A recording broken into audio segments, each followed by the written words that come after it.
It seems to me that your philosophy of anti-theism is a philosophy for the strong. It's a philosophy for the intelligent. It's a philosophy for the well-connected. And my experience of Christianity is that Christianity, I do believe it's true. I understand a lot of these arguments that have been put forward here. But Christianity has something to say for people who are not strong, who are not intelligent, for people who fall down.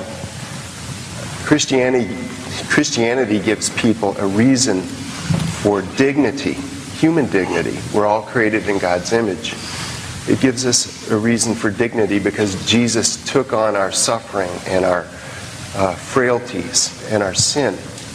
And it also gives us a reason for hope because He conquered death. He conquered the things that hold us down. And I know that as a believer that at some point in the future I will receive a resurrection body. And these limitations that I've had to deal with for whatever reason God has will one day be taken away from me. And I guess my question for you, Christopher, is, regardless of the truth or falsity of my beliefs, I would like to know what your anti-theism has to offer in the way of dignity or hope for those who are not as intelligent as you, who are not as strong as you, who are not as well connected. What hope can you and your philosophy give to people like me and, frankly, people who are much worse off than I am? Very well, thank you for the question, and, if I may say so, for the way in which you asked it. But just before I go to it, I can't resist Doug's lamb challenge, which is part of the lamb challenge is, in a way, one way one could describe your own challenge to me. You remember the movie Quo Vadis? Well, you know what I'm talking about. The end of the Roman Empire, the persecution of the Christians, the throwing of the believers to the wild beasts in the Colosseum. Family in London takes their little boy to this very exciting movie. He's been begging to see it for a long time. Climactic scene comes. The arena, the Colosseum is there. The appalling scenes. The boy starts to cry uncontrollably. He just can't bear it. And they take him out to the lobby and they ply him with ice cream and try and soothe him. He just can't stop weeping. And he said, "What's the matter?" "I can't tell you. No, it's too awful." Finally, they gave him a simmer down. They said, "What was so terrible?" And he said, "There was a poor lion that hadn't got a Christian."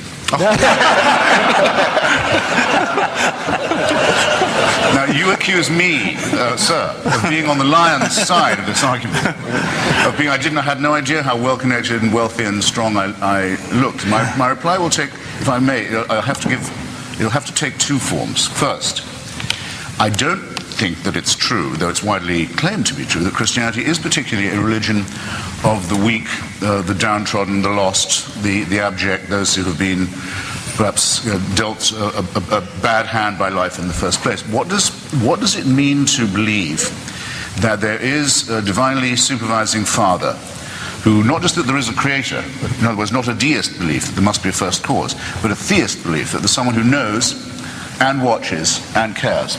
What does it mean to believe that? I think it has two very disagreeable implications. One is that we are subjected all the time to a permanent, unending, round-the-clock surveillance that begins at least when we're born, some would say before, and doesn't even quit when we die. There's no privacy, there's no freedom, there's nothing you do that isn't watched over. And then you can be convicted of thought crime. You're already guilty because we know you at least were going to think about it. This is an absolute definition of unfreedom. It's what Orwell means when he says that all totalitarianism is essentially theocratic. Is this for the weak? No, it postulates a hideous strength, to borrow a C.S. Lewis term. A horrible, unchallengeable despotism that could never be voted out or overthrown or transcended. And a parody, a horrible parody of the idea of fatherhood. I have 3 children. They don't want me to die, but I'm damn sure I'm not going to see them die. They will be at my funeral. That's my job.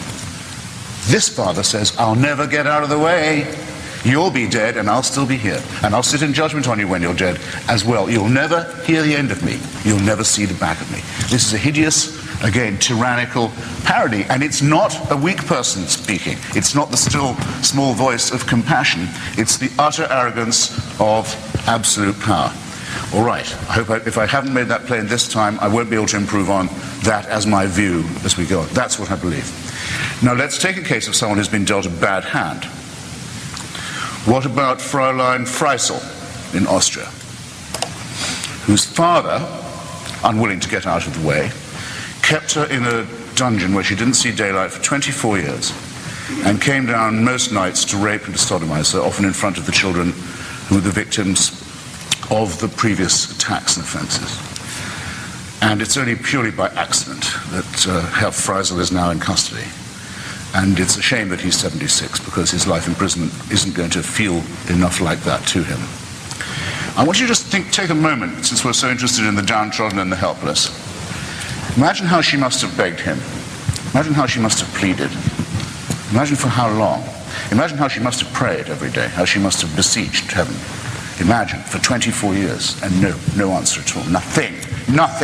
Imagine how those children must have felt. Imagine what they felt when they saw one of their number, the dead twin, being borne away from neglect on top of everything else. Now, you say that's all right that she went through that, because she'll get a better deal in another life? I have to ask you, if you can be morally or ethically serious and postulate such a question. No, that had to happen. And heaven did watch it with indifference, because it knows that score will later on be settled. So it was well worth her going through it. She'll have a better time next time. I don't see how you can look anyone in the face, or live with yourself and say anything so hideously, wickedly immoral as that, or even imply it. There, that's my answer.